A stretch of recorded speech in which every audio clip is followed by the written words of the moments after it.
اور اللہ تبارک و تعالیٰ کی یہ مشیت ہی تھی کہ انہوں نے پھر حضرت ابراہیم علیہ السلام سے عرض کی کہ آپ اپنی زوجوں کو میرے پاس سے جدا کر دیں۔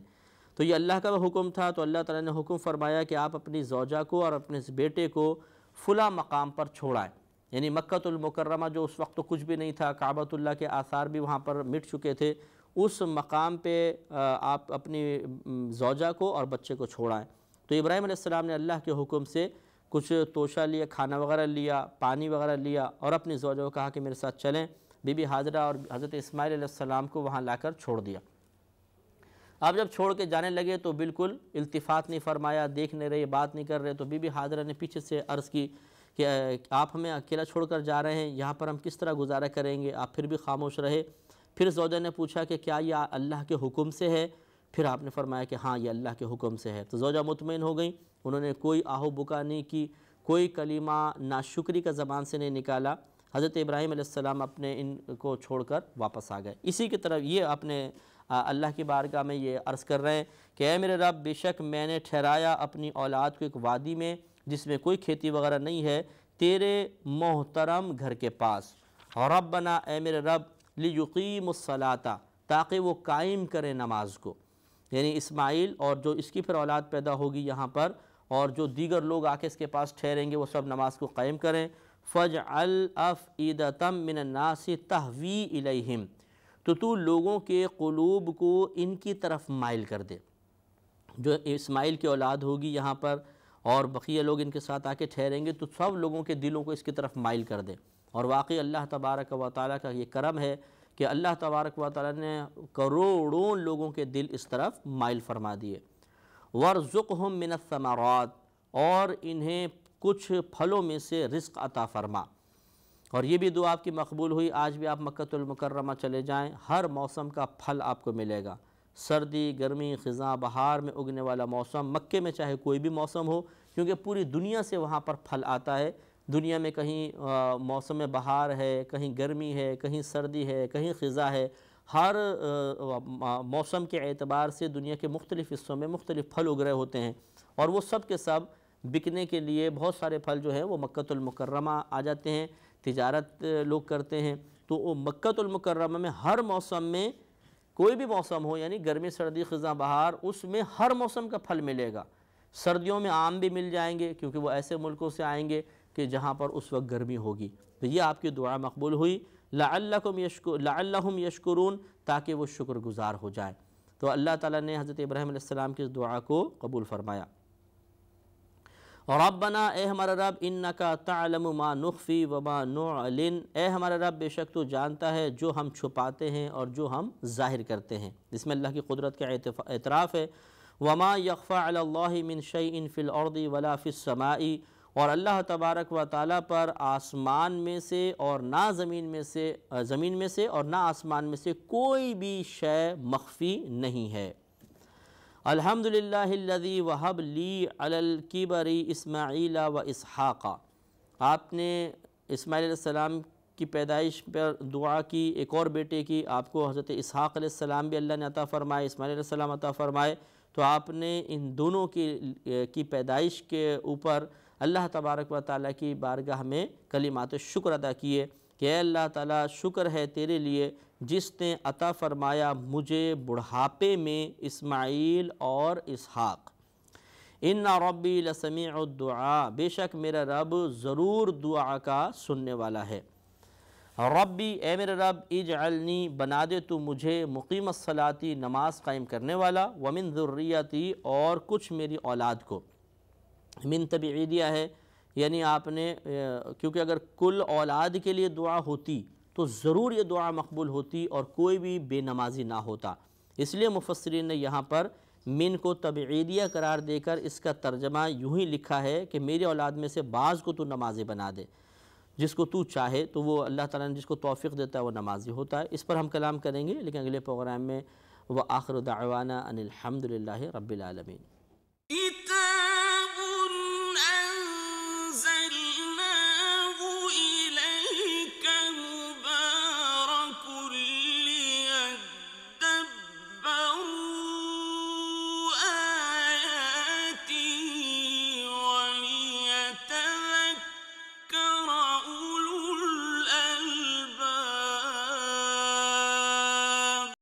الحمدللہ رب العالمین والصلاة والسلام علی سید الانبیاء والمرسلین اما بعد فاعوذ باللہ من الشیطان الرجیم بسم اللہ الرحمن الرحیم۔ الحمدللہ سورہ ابراہیم کی تقریباً 40 آیات کی تفسیر مکمل ہو چکی ہے۔ 40ویں آیت ابھی چل رہی تھی اور حضرت ابراہیم علیہ السلام کی دعا کا تذکرہ تھا۔ آپ نے اللہ کی بارگاہ میں عرض کی رب اجعلنی مقیم الصلاۃ ومن ذریتی ربنا وتقبل دعا۔ یہ 40ویں آیت ہے کہ اے میرے رب تو بنا دے مجھے نماز کا قائم کرنے والا اور میری اولاد میں سے کچھ کو۔ اس پر ہم نے کل کلام کیا تھا کہ آپ کی یہ دعا تمام اولاد کے لیے نہیں تھی، ورنہ سب کے سب نمازی ہوتے۔ وجہ اس کی یہ تھی کہ وحی الہی کے ذریعے اللہ تعالیٰ کے عطا کردہ علم کے ذریعے ابراہیم علیہ السلام جانتے تھے کہ میری اولاد میں سے بہت سارے کفار بھی ہوں گے، یعنی کفر کو اختیار کر لیں گے، اس لیے سب کے لیے دعا نہیں کی بلکہ من تبعیدیہ کے ذریعے بعض کی طرف اشارہ فرمایا کہ میری اولاد میں سے بعض کو نماز قائم کرنے والا بنا دے۔ ربنا اے میرے رب وتقبل دعا، اور میری دعا کو قبول فرما لے۔ تو آپ کی دعا قبول ہوئی اور واقعی یہ تمام دعائیں جتنی بھی ہیں سب کی سب مقبول ہو گئیں۔ مثلا آپ نے جیسے ہم نے پہلے بھی عرض کیا کہ آپ نے ایک تو یہ عرض کی تھی کہ اے اللہ تعالیٰ تو لوگوں کو مکے کی طرف اور جو مکے کے رہنے والے ہیں ان کی طرف ان کے قلوب کو مائل کر دے، ان لوگوں کو مائل کر دے۔ تو ایسا ہی ہے، دیکھیے الحمدللہ عمرے کے لیے حج کے لیے روز بروز ترقی ہی ہوتی چلی جا رہی ہے اور لوگوں کے قلوب اس طرف مائل ہو رہے ہیں۔ اس زمانے میں بھی جب بی بی حاجرہ رضی اللہ تعالی عنہا حضرت اسماعیل علیہ السلام کے ساتھ وہاں پر تھیں، تو جو حضرت ابراہیم علیہ السلام نے آپ کو کھانا اور پانی دے کر گئے تھے کچھ دن بعد ختم ہو گیا۔ اب آپ کو بھی بڑی پیاس لگی اور حضرت اسماعیل علیہ السلام کو بھی بہت زیادہ پیاس محسوس ہوئی، تو یہ مننے رونے لگے۔ تو بی بی حاجرہ رضی اللہ تعالی عنہا کبھی صفا کی طرف جاتی تھیں، کبھی مروہ کی طرف پانی کی تلاش میں دوڑتی تھیں، بچے کی شدت پیاس کو محسوس کر کے پہلے بھاگتی تھیں، پھر پلٹ کے دیکھتی تھیں کہ کہیں ایسا تو نہیں کہ میرے بیٹے کو کوئی درندہ نقصان پہنچا دے۔ تو اس طرح آپ نے تقریباً 7 چکر صفا اور مروہ کے درمیان لگائے، اور پھر ایک روایت کے مطابق حضرت اسماعیل علیہ السلام کی ایڑیوں سے اور ایک روایت کے مطابق حضرت جبرائیل علیہ السلام نے وہاں پر آ کر اپنا پر مارا تھا، اس پر مبارکہ کی برکت سے وہاں سے ایک پانی کا چشمہ جاری ہو گیا، جس کو ہم آب زمزم کے نام سے جانتے ہیں، اس کے پانی کو آب زمزم کہا جاتا ہے۔ تو یہ بی بی حاجرہ رضی اللہ تعالی عنہا کا صفا اور مروہ کے درمیان دوڑنا یہ اگرچہ پانی کے تلاش میں تھا، کوئی عبادت کی نیت سے نہیں تھا، لیکن چونکہ وہ اللہ تبارک و تعالی کی رضا کی خاطر وہاں پر مقیم تھیں، انہیں پتہ چل گیا تھا، جیسے کہ ہم نے پچھلے پروگرام میں عرض کیا کہ جب ابراہیم علیہ السلام انہیں چھوڑ کر جانے لگے تو آپ نے پوچھا کہ کیا یہ اللہ کے حکم سے ہے؟ تو انہوں نے ارشاد فرمایا کہ ہاں، تو آپ اس پر پھر راضی ہو گئی تھی۔ تو چونکہ آپ اطاعت خداوندی کی نیت سے وہاں پر ٹھہری تھیں، اور جو اللہ کی رضا کی خاطر اللہ کے حکم کی تعمیل میں کسی مقام پر ٹھہرتا ہے تو وہ گویا کہ اپنا عمل اللہ کی رضا کے لیے ہی کر رہا ہے، تو چونکہ اس کا وہ عمل اللہ کی راہ میں ہوتا ہے تو ہر اس عمل پر نیکیاں مرتب ہوتی ہیں، درجات اللہ تبارک و تعالی عطا فرماتا ہے۔ تو بی بی حاجرہ کا دوڑنا اگرچہ پانی کی تلاش میں تھا، لیکن چونکہ آپ کا قیام اس مقام پر اللہ کی رضا کی خاطر تھا، لہٰذا آپ کا دوڑنا بھی عبادت تھا، اور اس عبادت کو اللہ تبارک و تعالی نے ایسا پسند فرمایا کہ قیامت تک آنے والے مسلمانوں پر اس دوڑنے کو واجب کر دیا۔ یعنی بعض صورتوں میں جیسے آپ عمرہ کریں گے تو سعی واجب، اسی طرح پھر طواف زیارہ کے بعد سعی واجب، اگر ترک کریں گے تو اس پہ سزا مقرر کر دی کہ آپ کو دم دینا ہوگا۔ تو اب یہ سعی ہم پر واجب ہو گئی، ہمیں کرنا ہوگا، اور کیا ہے کہ حضرت بی بی حاجرہ رضی اللہ تعالی عنہا کی سنت کی ادائیگی ہے۔ اور جب وہاں پہ پانی نکل آیا تو آپ نے اب وہاں پانی پینا شروع کیا، اور وہ پانی بھی اللہ تعالیٰ نے ایسا پیدا فرمایا کہ جو نہ صرف پیاس کو ختم کرتا تھا بلکہ بھوک کو بھی ختم کر دیتا تھا۔ یعنی غذائی پیاس کے ساتھ جو مطلب ایک جسم پانی طلب کرتا ہے وہ بھی ریکوائرمنٹ پوری کر رہا تھا، اور اس کے علاوہ جو انسان کو غذا کی ضرورت ہوتی ہے نشو و نما کے لیے، جسم کی توانائی کو برقرار رکھنے کے لیے، اس میں ایسی اللہ تعالیٰ نے معدنیات پیدا فرمائیں، وائٹامنز، پروٹین وغیرہ، جو کچھ اللہ تعالیٰ نے چیزیں اس میں پیدا فرمائیں کہ وہ ہماری غذائی ضرورت کو بھی پورا کرتا ہے۔ آج بھی مطلب اگر آپ آب زمزم پر گزارا کرنا چاہیں بغیر کوئی اور پانی پیے، بغیر کچھ کھائے ہوئے، تب بھی آرام سے گزارا ہو سکتا ہے، اور سائنسی تحقیق کے مطابق یہ پانی ہماری ہر قسم کی ضرورت کو پورا کرتا ہے۔ تو وہاں پہ وہ آرام سے پانی پینے لگے۔ پھر ایک قبیلہ جرہم تھا، وہ وہاں سے گزرا، دور سے جا رہا تھا، تو انہیں پرندے اڑتے ہوئے کچھ نظر آئے، جیسے کہ پرندے عموماً چشموں پر پانی پینے کے لیے آ جاتے ہیں۔ تو دور سے دیکھا انہوں نے، وہ عرب لوگ تھے، انہیں معلوم تھا کہ یہ پرندے عموماً اسی مقام پر ہوتے ہیں جہاں پر پانی ہوتا ہے۔ تو انہوں نے گمان کیا کہ شاید کوئی چشمہ ظاہر ہو گیا ہے، تو چلو ہم بھی اس مقام پہ چلتے ہیں، کچھ پانی وغیرہ پی لیں گے۔ تو یہ قافلہ وہاں پر آیا تو دیکھا کہ بی بی ہاجرہ رضی اللہ تعالی عنہا اپنے صاحبزادے کے ساتھ وہاں موجود ہیں، اور چونکہ وہ بی بی ہاجرہ رضی اللہ تعالی عنہا اس چشمے کی مالکہ تھیں، آپ کا یہ چشمہ تھا، تو وہ لوگ اصول کی بڑی پابندی کرتے تھے۔ انہوں نے پھر بی بی ہاجرہ رضی اللہ تعالی عنہا سے ریکویسٹ کی کہ آپ ہمیں اگر یہاں پہ قیام کی اجازت دے دیں اور پانی کے استعمال کی اجازت دے دیں تو ہم یہیں پر قیام کر لیتے ہیں۔ بی بی ہاجرہ رضی اللہ تعالی عنہا نے اس شرط پر ان کو قیام کی اجازت دی کہ پانی پر حق میرا ہی ہوگا، یعنی جس کو میں پانی دینا چاہوں گی وہی پانی لے گا، اور جتنی مقدار میں چاہوں گی وہ اتنی مقدار میں لے گا۔ انہوں نے وعدہ کر لیا، تو وہاں پر وہ قبیلہ بس گیا، اور آج تک ان کی نسلیں وہاں پر موجود ہیں۔ تو لہذا یہ تمام دعا یہ قبول ہوئی، اور پھر یہ وہاں پہ آبادی ہوئی۔ پھر بعد میں جیسے واقعہ آئے گا انشاءاللہ کہ اللہ تعالیٰ نے کعبۃ اللہ کی تعمیر کا حکم دیا۔ ابراہیم علیہ السلام اور اسماعیل علیہ السلام نے کعبۃ اللہ کو تعمیر فرمایا، تو حضرت ابراہیم کی دعا مقبول ہو گئی، اور اب قیامت تک لوگ اس طرف مائل ہوتے رہیں گے۔ پھلوں کے بارے میں کلام کر چکا ہوں کہ آپ کی پھلوں کے بارے میں دعا بھی مقبول ہوئی، اور ہر موسم کا پھل مکہ المکرمہ میں کے ہر موسم میں آپ کو حاصل ہو سکتا ہے۔ اور آپ نے بھی بیٹوں کے لیے دعا کی، تو بیٹوں کی دعا بھی مقبول ہوئی تھی، اس پہ آپ نے شکر ادا کیا، اور آپ نے پھر عرض کی کہ یا رب کریم مجھے بھی نمازی بنا دے، میری اولاد کو نمازی بنا دے۔ اس سے معلوم ہوا کہ جہاں باپ کو چاہیے کہ وہ اپنی اولاد کے دنیاوی مستقبل کے لیے دعا کرے، بہتری کی دعا کرے، وہیں اس کی آخرت کو بھی فراموش نہ کرے۔ اس لیے والد کو چاہیے کہ اپنے بچوں کے نیک ہونے کے لیے دعا کرتا رہے، ان کی عبادت کی استقامت کو طلب کرتا رہے۔ یہ ایک اچھے باپ کی نشانی ہے۔ حضرت ابراہیم علیہ السلام کی دعا بھی اس پر مشتمل تھی، اور آپ نے بھی دعا کی اللہ تعالیٰ میری اس دعا کو بھی قبول فرما لے، تو یہ دعا مقبول ہوئی، اور تمام کے تمام نعمتیں اور برکتیں اللہ نے آپ کو عطا فرما دیں۔ پھر آپ نے مزید دعا کی ربنا، اے میرے رب، اغفر لی، میری مغفرت فرما دے، ولوالدیہ، اور میرے والدین کی، وللمؤمنین، اور مومنین کی، یوم یقوم الحساب، جو قیامت کے دن تک آئیں گے، یعنی جس دن حساب کا دن ہوگا، قیامت کا دن ہوگا، اس وقت تک تمام کی بخشش فرما دے۔ تو ہم بھی یہ نماز میں دعا کرتے ہیں۔ اگر خدا نخواستہ کسی کے والدین مشرکین ہوں تو اس دعا کا پھر محمل وہ نہیں ہوں گے، بلکہ اس سے مراد یہی ہے کہ اے میرے رب تو میری بخشش فرما دے، اور اگر میرے والدین صاحب ایمان ہوں تو ان کی بھی بخشش فرما دے۔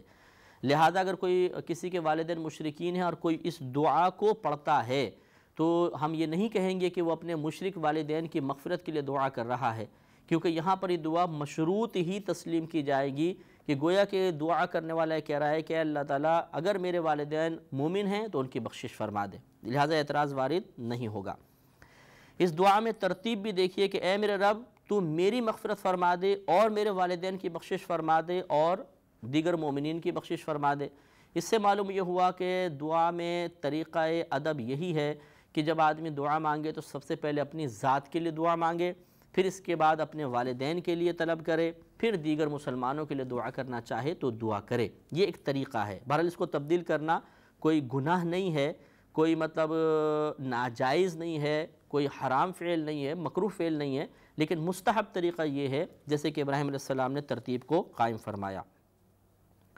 یہاں تک حضرت ابراہیم علیہ السلام کی دعا کا معاملہ ختم ہوا۔ اب آگے اللہ تعالیٰ نے پھر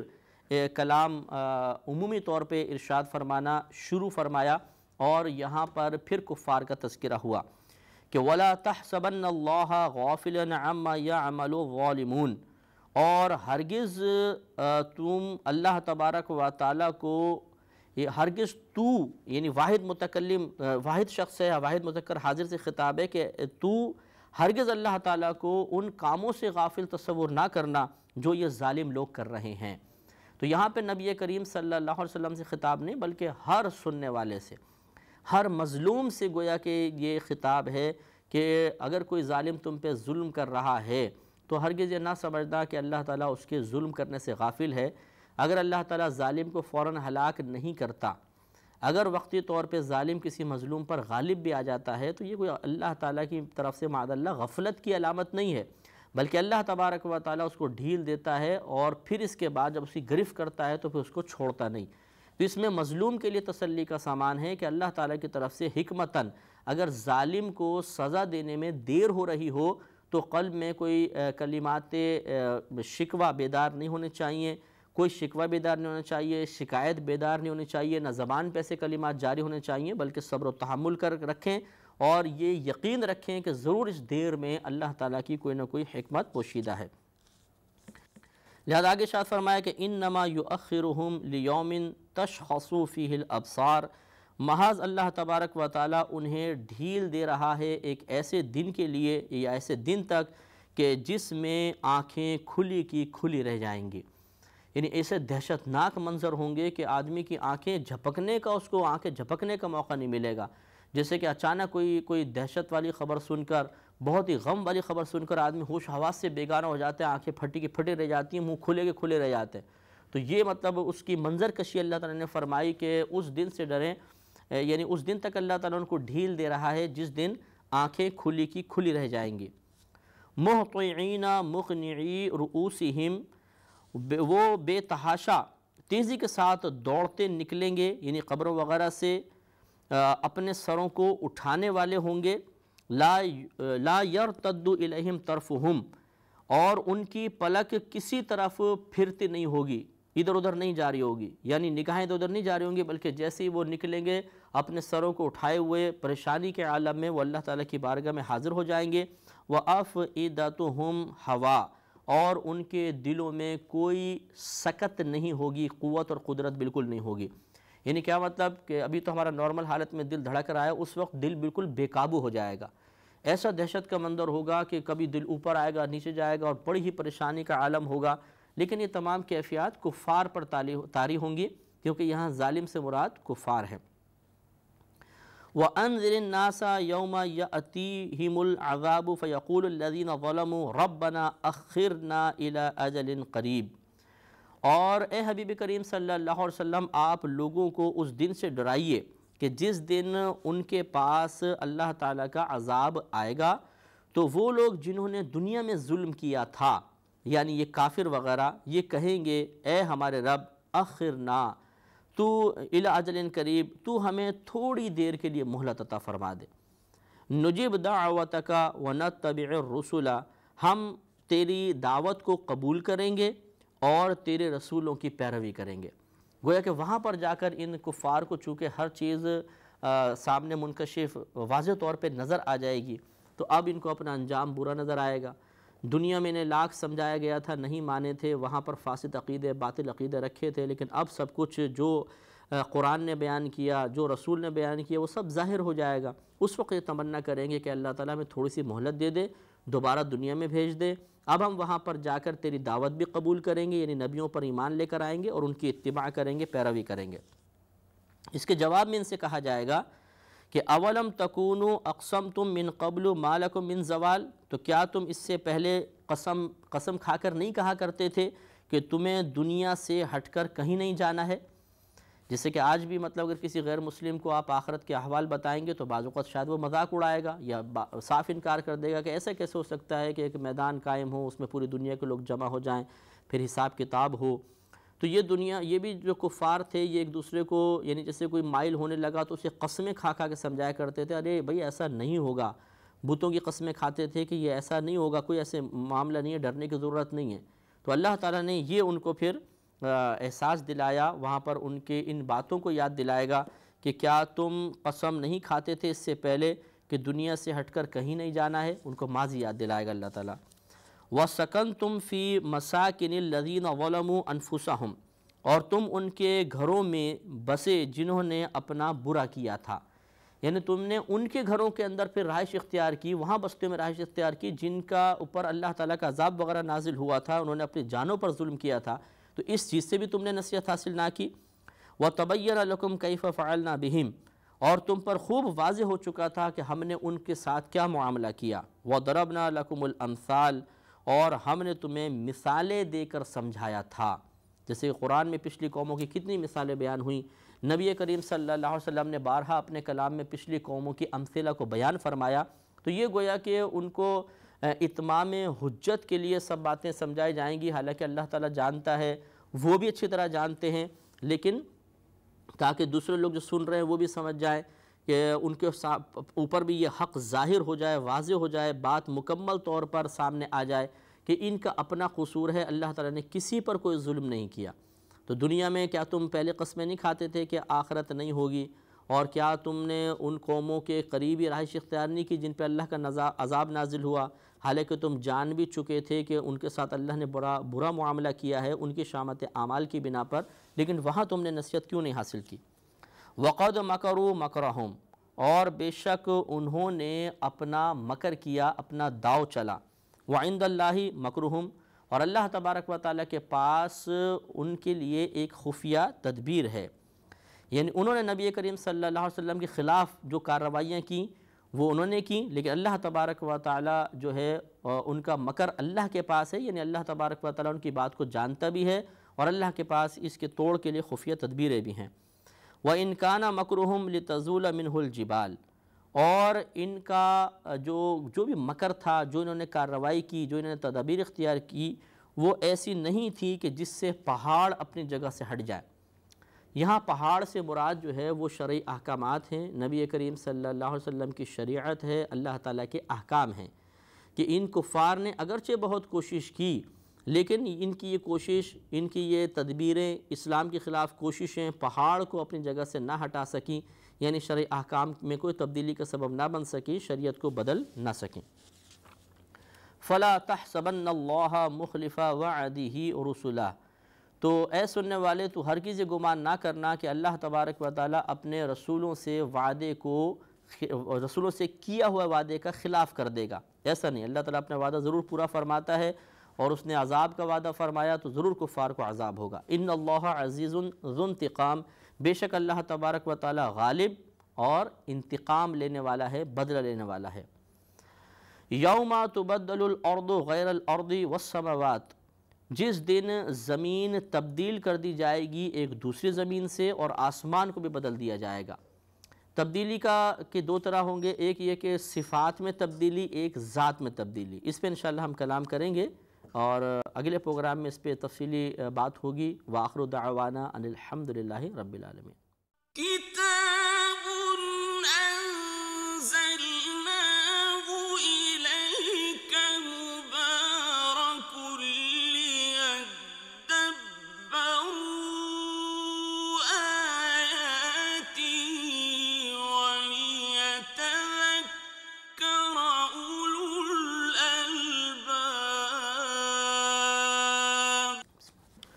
الحمدللہ رب العالمین والصلاة والسلام علی سید الانبیاء والمرسلین، اما بعد فاعوذ باللہ من الشیطان الرجیم، بسم اللہ الرحمن الرحیم۔ الحمدللہ سورہ ابراہیم کی تقریباً 48 آیات کی تفسیر ہو چکی ہے۔ 48ویں آیت ابھی چل رہی تھی، جس میں اللہ نے ارشاد فرمایا کہ یوم تبدل الارض غیر الارض والسماوات،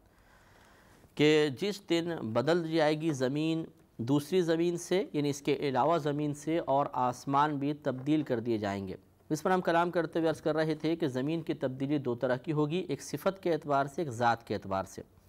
صفت کے اعتبار سے تو اس طرح کہ زمین جو ہے وہ اونچی نیچی ہے، پہاڑ ہیں، پھر گڑھیں ہیں، غاریں وغیرہ ہیں، اس دن یہ زمین بالکل سیدھی کر دی جائے گی، سپاٹ بالکل ہموار زمین ہوگی، جس میں کوئی ایک چھوٹا سا ٹیلا بھی نہیں ہوگا کہ جس کا سایہ بن رہا ہو۔ اور ذاتی اعتبار سے زمین کی تبدیلی کے بارے میں یہ قول ہے کہ بعضوں نے کہا ہے چاندی کی ہوگی، بعض نے کہا تانبے کی ہوگی، یعنی اس کی ساخت بھی حیت بدل دی جائے گی، اس کی ماہیت بدل دی جائے گی۔ اسی طرح آسمان بھی تبدیل ہو جائے گا، بعض نے کہا کہ یہ سونے کا ہوگا، اور بعض نے کہا کہ یہ کسی اور شکل میں بدل جائے گا۔ بہرحال اللہ تعالیٰ اس دن آسمان اور زمین کو بدل دے گا۔ آسمان اور زمین کو بدلنا، ایک تو قیامت قائم ہوگی، اس وقت تو سب کچھ تباہ ہو جائے گا، بالکل سب ختم ہو جائے گا۔ اس کے بعد جب اللہ تبارک و تعالی میدان محشر قائم فرمائے گا، اس وقت کی کیفیت کا یہ حال ہے۔ وَبَرَزُوا لِلَّهِ الْوَاحِدِ الْقَهَّارِ، اور لوگ سب کے سب اللہ تبارک و تعالی کے سامنے نکل کھڑے ہوں گے، جو اکیلا ہے اور سب پر غالب ہے۔ یعنی اللہ تعالیٰ کے حکم سے حضرت اسرافیل علیہ السلام سور پھونکیں گے اور سب لوگ ان کے سور کی آواز پر اللہ کے حضور جمع ہو جائیں گے۔ وَتَرَى الْمُجْرِمِينَ يَوْمَئِذٍ مُقَرَّنِينَ فِي الْأَصْفَادِ، اور اس دن تم مجرموں کو دیکھو گے کہ بیڑیوں میں، اس میں جو مطلب زنجیریں ہیں، اس میں ایک دوسرے سے جڑے ہوں گے، یعنی ان کو مقید کر کے لایا جائے گا، ایک ایک زنجیر کے اندر 3 4 5 پر جس طرح قید کر کے، یا جس طرح ایک پوری لائن ہوتی ہے کہ ہر قیدی کے بیڑیاں پڑی ہوتی ہیں، اسی طرح یہ مجرمین وہاں پر زنجیروں کے ساتھ لائے جائیں گے۔ سرابیلہم من قطران، اور ان کے کرتے تانبے کے ہوں گے، جس سے شدید ان کو اذیت ہوگی، گرمی محسوس ہو رہی ہوگی۔ وَتَغْشَى وُجُوهَهُمُ النَّارُ، اور ان کے چہرے آگ ڈھانپ لے گی، یعنی آگ ان کے چہروں کو ڈھانپ لے گی، شدید آگ میں ہوں گے۔ لِيَجْزِيَ اللَّهُ كُلَّ نَفْسٍ مَا كَسَبَتْ، یہ میدان محشر اس لیے قائم ہوگا کہ اللہ تبارک و تعالی ہر جان کو اس کی کمائی کا، جو کچھ اس نے کمایا، اس کا بدلہ عطا فرمائے۔ ان اللہ سریع الحساب، بے شک اللہ تبارک و تعالی تیزی کے ساتھ حساب لینے والا ہے۔ تو ان آیات سے نص قرآنی سے ثابت ہوا کہ ایک دن ضرور میدان محشر قائم ہوگا، ضرور لوگوں کا حساب و کتاب ہوگا، ضرور وہاں کفار کو عذاب ہوگا۔ اس پر توجہ کرنا بہت ضروری ہے تاکہ ہمارے دل میں خوف پیدا ہو اور ہم میدان محشر کی تیاری کے لیے دنیا میں اپنے آپ کو درست طریقے سے تیار کر لیں۔ ھذا بلاغ للناس، یہ یعنی قرآن عظیم لوگوں کو حکم پہنچانا ہے۔ وَلْيُنذَرُوا بِهِ، اور وہ اس لیے کہ تاکہ وہ اس کے ذریعے ڈرائے جائیں، قرآن کے ذریعے ان کو ڈرایا جائے۔ وَلِيَعْلَمُوا أَنَّمَا هُوَ إِلَٰهٌ وَاحِدٌ، اور اس لیے تاکہ وہ جان لے کہ وہ ایک ہی خدا ہے۔ وَلِيَذَّكَّرَ أُولُو الْأَلْبَابِ، اور اس لیے کہ جو عقل رکھتے ہیں، سمجھدار لوگ ہیں، وہ نصیحت کو قبول کریں۔ تو یہ اللہ تبارک و تعالیٰ نے قرآن عظیم کے چند مقاصد بیان فرمایا آخر میں، کہ یہ ایک تو قرآن کا عظیم مقصد یہ ہے کہ لوگوں تک قرآنی احکامات پہنچائے جائیں، اللہ کے احکام پہنچیں۔ دوسرا، تاکہ اس میں موجود جو مضامین ہیں ان کو بیان کر کے لوگوں کو ڈرایا جائے، ان کے قلب میں خوف پیدا کیا جائے، اور تاکہ اس کی آیات پر غور و تفکر کر کے اور بہترین کثیر دلائل کو بطور حجت سامنے رکھتے ہوئے وہ اس اعتراف پر مجبور ہو جائیں کہ خدا ایک ہی ہے اور اس کے علاوہ کوئی شریک نہیں، اور تاکہ وہ اس میں جو پچھلی قوموں کے واقعات وغیرہ بیان کیے گئے اور عبرتناک باتیں ہیں ان سے نصیحت حاصل کریں۔ تو ہر مسلمان کو چاہیے کہ وہ قرآن کے ان عظیم مقاصد پر توجہ کرے کہ قرآن اصل میں احکام کے لیے ہے، تو اس سے حکم اخذ کریں، قرآنی احکامات پہ عمل کو بہت بڑی سعادت تصور کیا جائے۔ اس کے ذریعے ہمیں اپنے آپ کو، اپنے گھر والوں کو، دوست احباب کو ڈرانا چاہیے، اور اسی طرح اس کے ذریعے اللہ تبارک و تعالیٰ کی توحید اور رسالت پر دلائل جمع کر کے اپنے ذہن کو، اپنے عقائد کو مزید مضبوط کرنا چاہیے، اور اس میں جو مضامین ہیں ان سے نصیحت و عبرت حاصل کر کے اپنے اعمال کی اصلاح کرنی چاہیے۔ اگر ہم قرآن سے یہ چیزیں حاصل نہیں کر پا رہے تو پھر قرآن کا مقصد، جو ایک عظیم مقصد ہے، وہ فوت ہو جائے گا۔ اس میں بارہا میں نے کلام عرض کیا ہے کہ قرآن عظیم صرف ہمیں عربی عبارت پڑھنے کے لیے نہیں دیا گیا، یہ تو سمجھنے کے لیے دیا گیا ہے، سمجھنے کے بعد عمل کرنے کے لیے دیا گیا ہے، اس لیے اس پر ہمیں توجہ کرنا ضروری ہے۔ یہاں تک الحمدللہ سورہ ابراہیم کا اختتام ہوا، اور اب ہماری سورت شروع ہوگی سورہ ہجر۔ سورہ ہجر جو ہے یہ مکی سورت ہے، اور اس میں تقریباً 99 آیات ہیں۔ جیسے کہ ہم نے پہلے بھی آپ کو بتایا، اس بات کو جان چکے ہیں کہ مکی اور مدنی صورتیں وہ ہوتی ہیں کہ اگر ہجرت نبوی صلی اللہ علیہ وسلم سے پہلے کوئی صورت یا آیت نازل ہوئی، اس کا نام مکی رکھا جاتا ہے، یہ جمہور کا قول کے مطابق ہے، اور جو ہجرت نبوی صلی اللہ علیہ وسلم کے بعد نازل ہوئیں انہیں مدنی کہا جاتا ہے، مقام چاہے کچھ بھی ہو۔ یعنی ہجرت کے بعد اگر مکے میں ہی کوئی آیت نازل ہوئی بالفعل اس کو بھی مدنی کہا جائے گا، کیونکہ مکی اور مدنی کہنے میں جو اعتبار ہے، جس چیز کا اعتبار ہے وہ نبی کریم صلی اللہ علیہ وسلم کی ہجرت ہے۔ تو اس میں 99 آیات ہیں. ہم اس کا آغاز کرتے ہیں. بسم اللہ الرحمن الرحیم. الف لام را. یہ حروف مقطعات میں سے ہیں. جیسے الف لام میم پہلے اس طرح گزرا،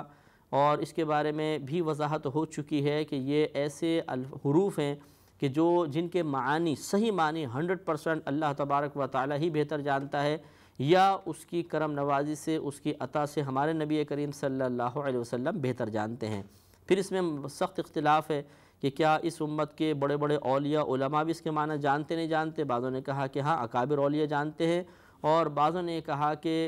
جانتے تو ہیں لیکن ظنی طور پہ جانتے ہیں، قطعی طور پہ ان کی مراد، ان کے معانی اللہ تعالیٰ اور اس کے رسول کے علاوہ کوئی نہیں جانتا. تو اختلافی مسئلہ ہے. تلک آیات الکتابی، یہ کتاب کی آیات ہیں، و قرآن مبین، اور روشن قرآن کی. یعنی یہ کتاب اور واضح جو قرآن ہے اس کی آیات ہیں. ربما یود الذین کفروا لو کانوا مسلمین، اور بہت سے کفار آرزویں کریں گے کہ کاش وہ مسلمان ہوتے. یہ اصل میں میدان محشر کا ایک معاملہ ہوگا کہ جب وہ، یا دنیا کے اندر بھی جیسے ان کا انتقال ہوگا اور وہ عذابات کو دیکھیں گے، اور اپنے اطراف میں جو نیک مسلمان وغیرہ کا انتقال ہو اس کی انعامات کو دیکھیں گے، تو تمنا کریں گے کہ کاش ہم بھی مسلمان ہوتے. تو اللہ نے ارشاد فرمایا ذرہم، اے حبیب کریم صلی اللہ علیہ وسلم آپ انہیں چھوڑ دیجئے، یاکلوا تاکہ یہ کھائیں، ویتمتعوا اور تاکہ یہ کچھ نفع حاصل کریں، ویلہہم الامل فسوف یعلمون اور ان کی جو امیدیں ہیں انہیں لہو و لعب میں، کھیل کود میں مبتلا کر دیں. فسوف یعلمون تو ان قریب یہ جان لیں گے. اس میں نبی کریم صلی اللہ علیہ وسلم کے قلب انور کو تسلی دی گئی ہے کہ اگر یہ آپ کی طرف التفات نہیں کرتے، مائل نہیں ہوتے، آپ کا کہنا نہیں مانتے تو آپ دل چھوٹا نہ کریں. آپ نے تبلیغ دین فرمائی، یہ مانتے ہیں ٹھیک، نہیں مانی تو اب آپ اپنے قلب کو مضطرب اور بے چین نہ کریں. اس میں آپ کا کوئی قصور نہیں، کوئی نقص نہیں، آپ کی تبلیغ میں کوئی کوتاہی نہیں. انہیں کھانے دیجئے، ان کو ان کے حال پر چھوڑ دیجئے. پھر عنقریب جب ان کو موت آئے گی یا اللہ کا ان پہ عذاب نازل ہوگا تو پھر یہ تمام معاملات کو خود جان لیں گے. وَمَا أَهْلَكْنَا مِنْ قَرْيَةٍ إِلَّا وَلَهَا كِتَابٌ مَعْلُوم، اور ہم نے جو بھی بستی ہلاک کی اس کے لیے ایک کتاب معلوم تھی. کتاب معلوم سے مراد کہ لوح محفوظ میں اس کے لیے ایک وقت مقرر تھا. جو بھی قوم ہلاک ہوئی تو اللہ تبارک و تعالیٰ نے ان قوموں کی ہلاکت کا فیصلہ ازل سے فرما لیا تھا، کیونکہ علم الہی میں یہ بات بھی موجود تھی کہ یہ قوم ایمان لے کر آئے گی، یہ نہیں لائے گی، اور جو نہیں لائے گی اس پر عذاب نازل ہوگا. تو یہ اللہ تبارک و تعالیٰ پہلے سے ہی جانتا تھا. ما تسبق من امت اجلها وما یستأخرون، کوئی گروہ، کوئی بھی امت اپنے وعدے سے نہ آگے بڑھ سکتی ہے اور نہ وہ پیچھے ہٹ سکتے ہیں. یعنی جب اللہ تبارک و تعالیٰ کا وعدہ آ جائے، عذاب کا وعدہ یا ان کو موت دینے کا وعدہ، ان کے زوال کا وعدہ، تو پھر اس کے بعد نہ وہ پیچھے ہٹ سکتے ہیں نہ آگے ہٹ سکتے ہیں، ضرور ان پہ عذاب نازل ہوگا. اسی طرح موت کا معاملہ بھی ہوتا ہے. جو ہمارے بعض مسلمان بھائی کہہ دیتے ہیں ارے جی یہ تو وقت سے پہلے مر گیا، تو یہ بالکل غلط ہوتا ہے. یعنی کوئی جوان کا انتقال ہو گیا تو بولتے ہیں جی تو وقت سے پہلے مر گیا.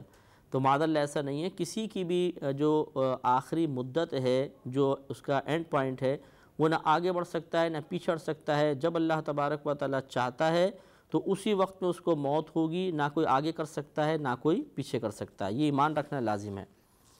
وقالو، اور وہ کفار قریش بولے، یا ایہا الذی، اے وہ شخص، یعنی ہمارے نبی سے انہوں نے خطاب کیا کہ اے وہ شخص نزل علیہ الذکر، کہ جس پر یہ قرآن نازل کیا گیا ہے، انک لمجنون، معاذاللہ بے شک تم تو مجنون ہو، پاگل ہو. انہوں نے یہ خطاب کیا. لو ما تأتینا بالملائکۃ ان کنت من الصادقین، ہمارے پاس تم کچھ فرشتے کیوں نہیں لے کر آتے اگر تم سچے ہو. یہ ایک احمقانہ سی بات تھی کہ اگر فرشتے آپ کے پاس آئیں، ہم انہیں دیکھ لیں تو ہم آپ پر ایمان لے آئیں گے. نبی کریم صلی اللہ علیہ وسلم کے اتنے بڑے بڑے معجزات دیکھنے کے باوجود پھر اس چیز کی تمنا کرنا، یہ ان کی بے وقوفی کی علامت تھی.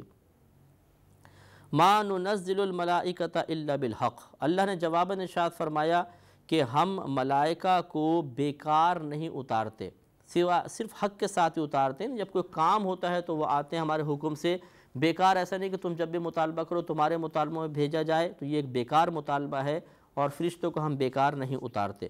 وما کانوا اذا منظرین، اور وہ اتریں تو اس وقت پھر انہیں مہلت نہیں ملے گی، یعنی اگر وہ فرشتے اتر آئیں اللہ کے حکم سے تو پھر ان کو مہلت نہیں ملے گی، کیونکہ وہ اللہ کے عذاب کے ساتھ آئیں گے اور پھر ان کو بالکل مہلت نہیں دی جائے گی۔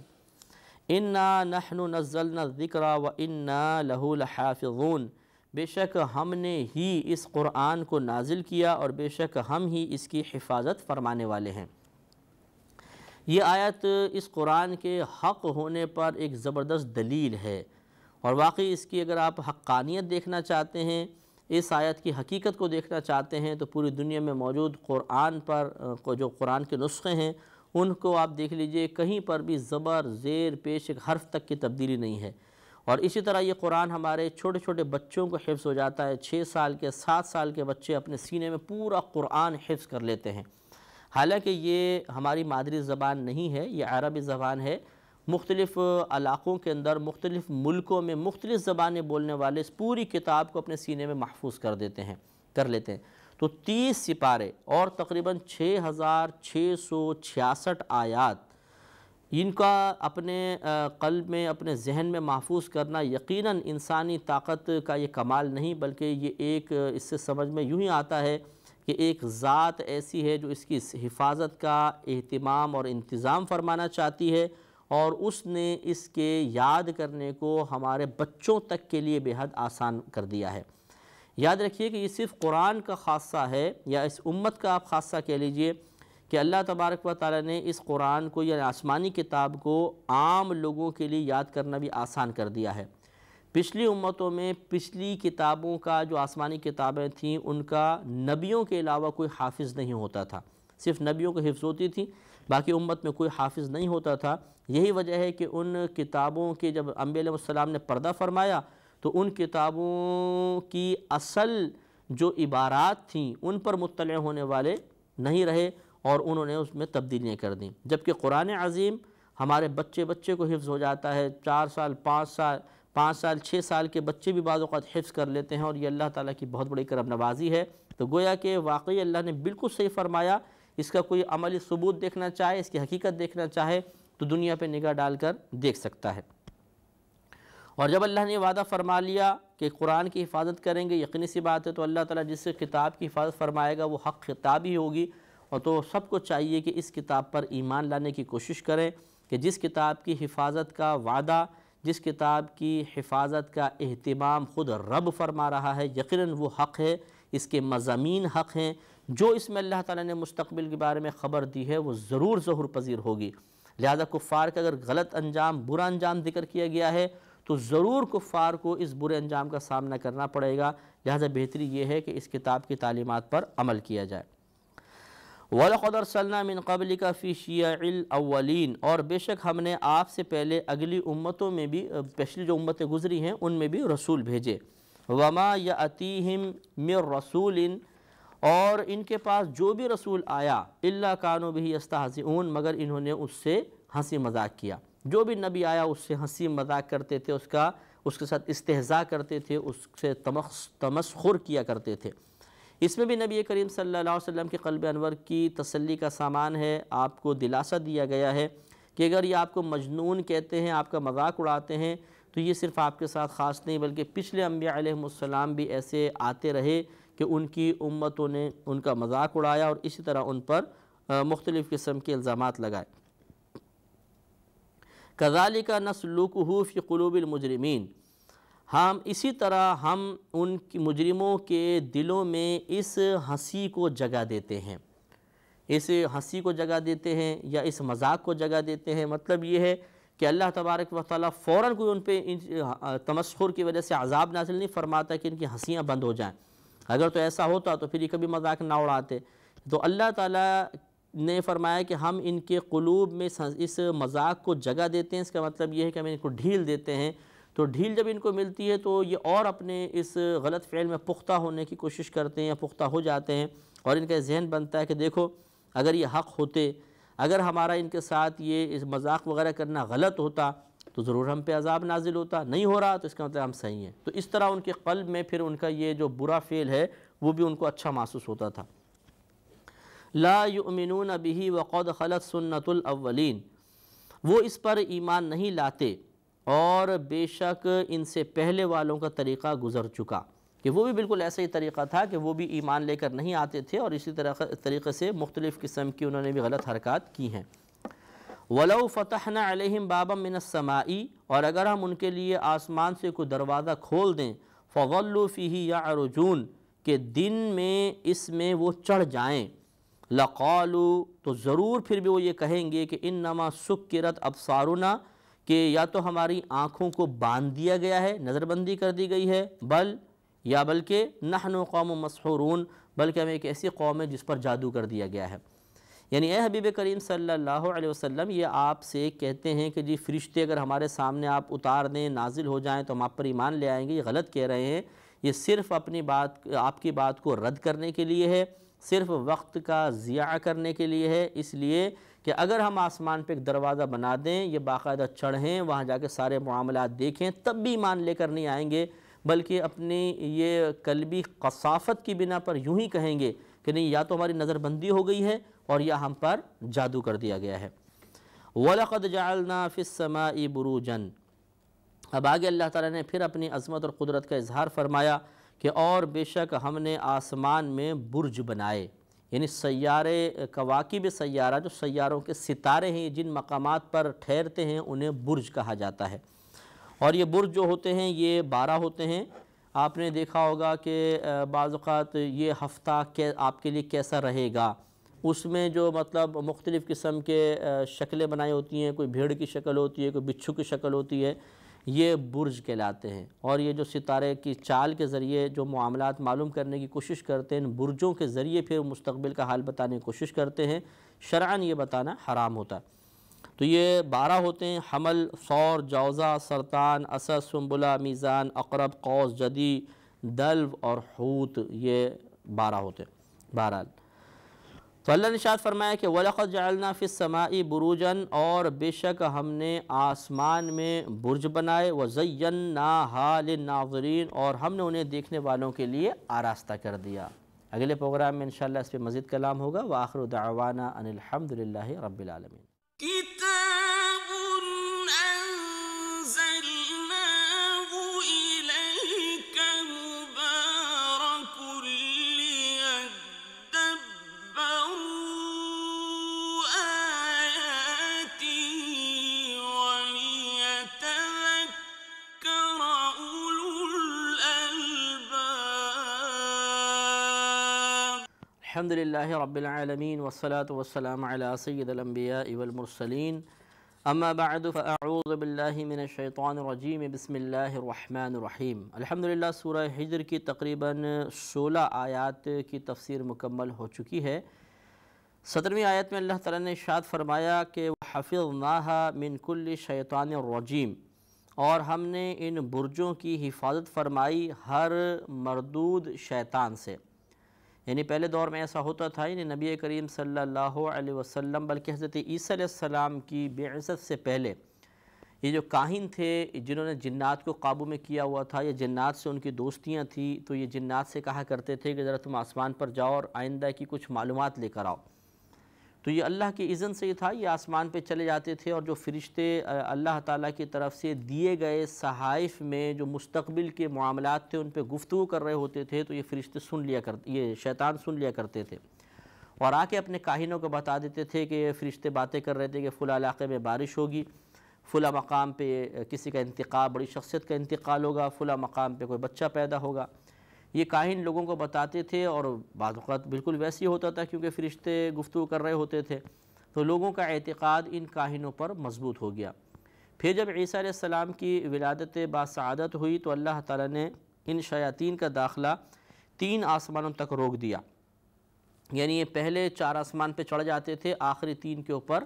پھر روک دیا گیا۔ اور جب نبی کریم صلی اللہ علیہ وسلم کی ولادت باسعادت ہوئی تو پھر 7 آسمانوں پر ان کا داخلہ بالکل ممنوع ہو گیا۔ اسی کا اللہ نے بیان فرمایا کہ وَحَفِظْنَاهَا مِن كُلِّ شَيْطَانٍ رَجِيمٍ، اور ہم نے ان برجوں کی ہر شیطان مردود سے حفاظت فرمائی، إِلَّا مَنِ اسْتَرَقَ السَّمْعَ، مگر جو چپکے چپکے چوری چوری اوپر جا کر سننے کی کوشش کرے فَأَتْبَعَهُ شِهَابٌ مُبِينٌ، تو اس کے پیچھے ایک روشن شعلہ اس کی پیروی کرتا ہے، اس کے پیچھے پڑ جاتا ہے، جس کو شہاب ثاقب کہتے ہیں۔ ایسے ستارہ جو شعلے کی طرح ہوتا ہے، وہ اس کو جا کے، یعنی یہ فرشتے اصل میں مارتے تھے ان کو، وہ شہاب ثاقب، تو یہ پھر وہاں سے جنات بھاگ جاتے تھے۔ وَالْأَرْضَ مَدَدْنَاهَا، اور ہم نے زمین کو پھیلایا، وَأَلْقَيْنَا فِيهَا رَوَاسِيَ، اور ہم نے اس میں لنگر ڈالے۔ جس طرح پانی کا جہاز کو آپ درمیان میں سمندر میں روکنا چاہیں تو ایک بڑا سا لنگر ڈالا جاتا ہے جو زمین میں پیوست ہو جاتا ہے سمندر کی تہہ میں، تو جہاز اس کی وجہ سے ٹھہر جاتا ہے۔ اسی طرح جب اللہ نے زمین کو پیدا فرمایا تو اس زمین کو متوازن کرنے کے لیے اور اس طرح کی حرکت سے روکنے کے لیے کہ انسان بے توازن ہو کے گر جائے یا چیزیں اس میں دائیں بائیں گر جائیں، اللہ تبارک و تعالی نے پہاڑوں کا لنگر ڈال دیا۔ تو جب پہاڑ قائم ہوئے تو زمین متوازن ہو گئی، تو اس طرح ہلنے سے یہ محفوظ ہو گئی، اور ہمارا بھی توازن قائم ہوا، چیزوں کا توازن قائم ہو گیا۔ اور جب یہ توازن تھوڑا سا بگڑتا ہے، یعنی زلزلہ آتا ہے، تو آپ دیکھیں کیا بربادی ہوتی ہے۔ اگر یہ پہاڑوں کے لنگر نہ ہوتے تو پھر کوئی زمین میں حقیقتاً نہ رہ پاتا۔ وَأَنبَتْنَا فِيهَا مِن كُلِّ شَيْءٍ مَوْزُونٍ، اور ہم نے اس میں ہر چیز اندازے سے اگائی۔ اندازے سے اگائی سے مراد یہ نہیں کہ اندازہ یقین نہیں تھا، اندازہ وہ والا اندازہ نہیں ہے، بلکہ ایک مقرر کردہ مقدار کے مطابق اگائی، اندازے سے اگائی، یعنی مقرر کر کے، وزن ان کا مقرر کر کے اللہ تعالیٰ نے ہر چیز کو پیدا فرمایا کہ گندم اتنی پیدا ہوگی، جو اتنی پیدا ہوگی، وغیرہ وغیرہ۔ اور یہ آپ دیکھتے ہیں کہ اللہ تعالیٰ جب سے اللہ نے دنیا کو پیدا فرمایا، جب سے لوگوں کو پیدا فرمایا، ان کا رزق بھی پیدا فرما رہا ہے، اور اس میں کوئی کمی واقع نہیں ہوتی۔ وَجَعَلْنَا لَكُمْ فِيهَا مَعَايِشَ، اور تمہارے لیے اس میں روزیاں مقرر کر دیں، ذریعہ معاش مقرر کر دیے۔ وَمَن لَّسْتُمْ لَهُ بِرَازِقِينَ، اور وہ لوگ بھی پیدا کر دیے کہ جنہیں تم رزق نہیں دیتے، یعنی غلام، لونڈیاں، خادم وغیرہ، بلکہ اللہ تعالیٰ ان کو رزق عطا فرماتا ہے۔ اس میں رزق ہماری طرف نہ دیے جانے کی نسبت ہے، یعنی فاعل حقیقی اللہ تعالیٰ ہے، وہی ان کو رزق فراہم کرتا ہے، ہم تو فقط ایک وسیلہ ہوتے ہیں۔ وَإِن مِّن شَيْءٍ إِلَّا عِندَنَا خَزَائِنُهُ، اور کوئی بھی شے ایسی نہیں کہ ہمارے پاس اس کے خزانے نہ ہوں۔ ہمارے پاس کے خزانے نہ ہوں، اس کا مطلب یہ نہیں ہے کہ اللہ تبارک و تعالی جو ہے وہ مطلب گندم دی تو گندم بہت سارا اس نے سٹور کر کے رکھا ہوا، اس کے خزانے اس کے پاس ہیں، یہ مراد نہیں، بلکہ مطلب یہ ہے کہ کوئی بھی چیز اللہ نے دنیا میں ایسی نہیں فرمائی کہ جس میں اللہ تبارک و تعالیٰ کو مکمل طور پہ تصرف اور قدرت کا اختیار نہ ہو۔ وہ اس میں ہر طرح کا تصرف کر سکتا ہے، اس پہ قادر ہے، اسے ان میں ہر طرح کی دست درازی کرنے کی یا کوئی بھی معاملہ کرنے کی قدرت حاصل ہے۔ تو یہ خزانے کا مطلب ہے کہ جو بھی اللہ نے اگر ہمیں عطا فرمایا مثلا، تو یہ بھی اللہ کا خزانہ ہے، وہ اس میں ہر طرح کا اختیار رکھتا ہے کہ وہ تصرف کر لے۔ وَمَا نُنَزِّلُهُ إِلَّا بِقَدَرٍ مَعْلُوم، اور ہم اس رزق کو ایک معلوم اندازے کے مطابق ہی نازل فرماتے ہیں، معلوم اندازے کے مطابق۔ جتنا مخلوق کی ضرورت ہے اللہ تعالیٰ روزانہ رزق پیدا فرماتا ہے، اور واقعی یہ رزق کا نظام پہ اگر ہم توجہ کریں تو حیرت انگیز نظام ہے۔ مثلا ابھی جیسے قربانی کے ایام ختم ہوئے، اسی پہ آپ غور کر لیں کہ کہاں کوئی جانور پیدا ہوا،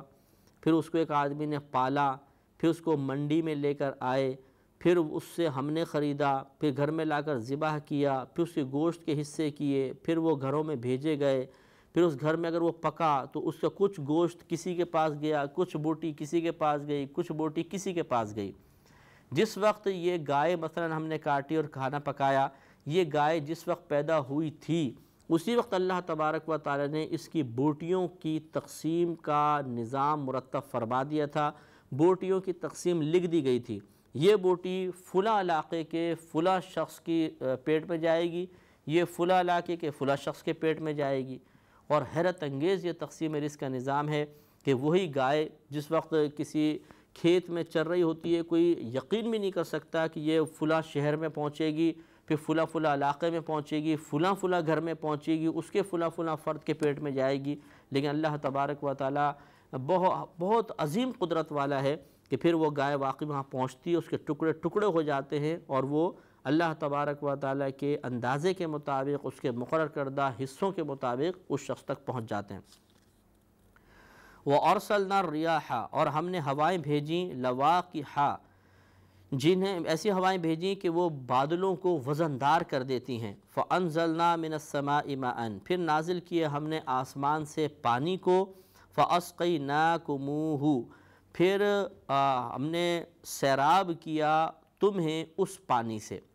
یعنی اللہ تعالیٰ نے ایسی ہوائیں بھیجیں جو بادلوں کو بھاری کر دینے والی ہیں، یعنی نمی والی ہوائیں ہیں اور بادلوں میں پانی ہے، پھر وہ ہوائیں ان بادلوں کو گھسیٹ کے لے جاتی ہیں جہاں پر اللہ تبارک و تعالیٰ نے بارش برسانا منظور فرمایا ہے، وہاں جا کر وہ بادل برس جاتے ہیں اور اس سے ہم سیراب ہو جاتے ہیں۔ وما انتم لہو بخازنین، اور تم اس کے کوئی خزانچی نہیں ہو، یعنی ایسا نہیں ہے کہ رزق تمہارے دست قدرت میں ہے، تم جس کو چاہو جتنا چاہو دو، تم اس کے خزانچی نہیں ہو، بلکہ اللہ تبارک و تعالیٰ کے دست قدرت میں ہے کہ کس کو کب اور کتنا رزق عطا فرمائے گا۔ اس سے بھی معلوم ہوا کہ ہم کسی کا رزق نہیں روک سکتے۔ یہ جو کہا جاتا ہے کہ رزق میں بندش ہو گئی، اس کا اگر یہ تصور رکھا جائے، میں بارہا اس کی وضاحت کر چکا ہوں کہ اگر کوئی یہ تصور رکھ کر کہے کہ رزق اللہ تو دینا چاہ رہا تھا، مخلوق نے اس کو روک لیا، تو یہ بالکل غلط ہوگا۔ تو یہ بندش کا تصور نہیں ہے، کوئی کسی کے رزق کو نہیں روک سکتا، یہ اللہ نے نظام تقسیم رزق مقرر کر دیا ہے، بنا دیا ہے، کس کو کتنا رزق ملے گا سب لکھ دیا گیا ہے، اس میں کوئی تبدیلی واقع نہیں کر سکتا۔ ایک مسلمان کو یہ ایمان اپنا مضبوط رکھنا ہوگا، قرآن کی آیتیں ہمیں بتا رہی ہیں۔ وَإِنَّا لَنَحْنُ نُحْيِي وَنُمِيتُ وَنَحْنُ الْوَارِثُونَ، اور بے شک ہم، ضرور ہم زندہ کریں گے اور ہم موت دیں گے اور ہم ہی وارث ہیں۔ وارث ہونے سے مراد معاذ اللہ وہ وارث نہیں ہے کہ جو کسی کا موروث کو کوئی مورث انتقال کرے، جیسے ابا انتقال کر گئے تو بیٹے وارث ہو گئے۔ یہاں مراد یہ ہے کہ ایک وقت ایسا آئے گا کہ پوری کائنات ہلاک ہو جائے گی، ختم ہو جائے گی اللہ کے حکم سے۔ اس وقت تو دنیا میں کوئی نہ کوئی کسی نہ کسی چیز کا مجازن مالک ہے،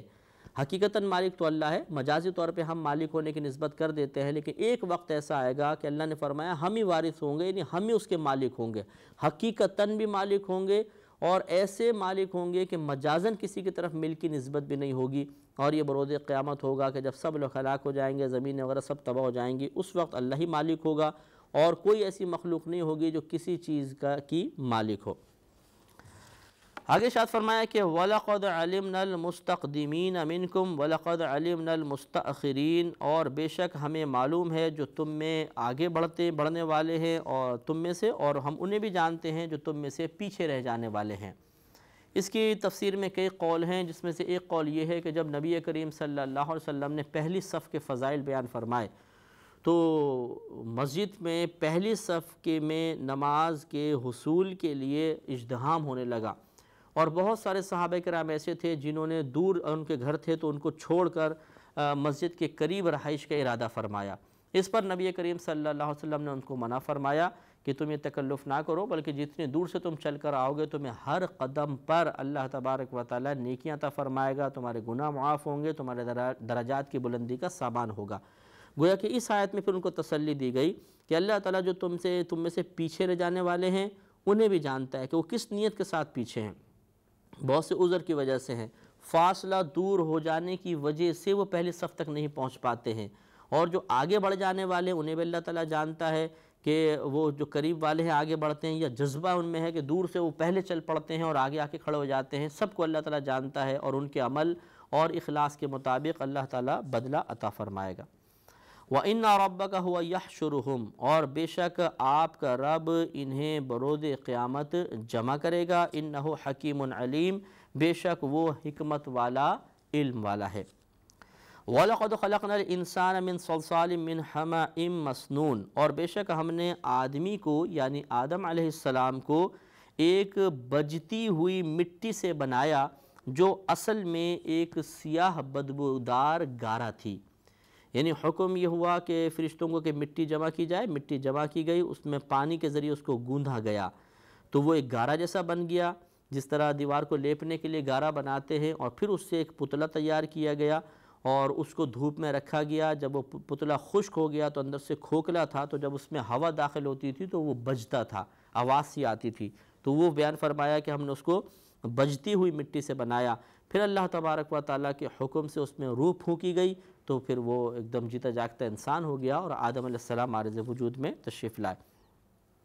اسی لیے کہا جاتا ہے کہ آدمی کو مٹی سے پیدا کیا گیا، حالانکہ ہم تو مٹی سے پیدا نہیں ہوئے، ہم تو گوشت پوشت کے ہی ہوتے ہیں شروع سے ہی، مطلب ہم اسی طرح کے ہوتے ہیں، ہمیں مٹی سے نہیں پیدا کیا۔ مراد ہے کہ آدمی کی ابتدا مٹی سے ہوئی ہے، آدم علیہ السلام کو اسی طرح مٹی سے بنایا گیا اور پھر آپ کی نسل میں بھی اس مٹی کے اثرات ضرور نمایاں ہیں، تو یہ ہماری اصل کے اعتبار سے کہا جاتا ہے کہ انسان کو مٹی سے پیدا کیا گیا۔ آگے ارشاد فرمایا کہ وَالْجَانَّ خَلَقْنَاهُ مِن قَبْلُ مِن نَارِ السَّمُومِ، اور ہم نے جنوں کو اس سے پہلے یعنی انسان سے پہلے، آدم علیہ السلام سے پہلے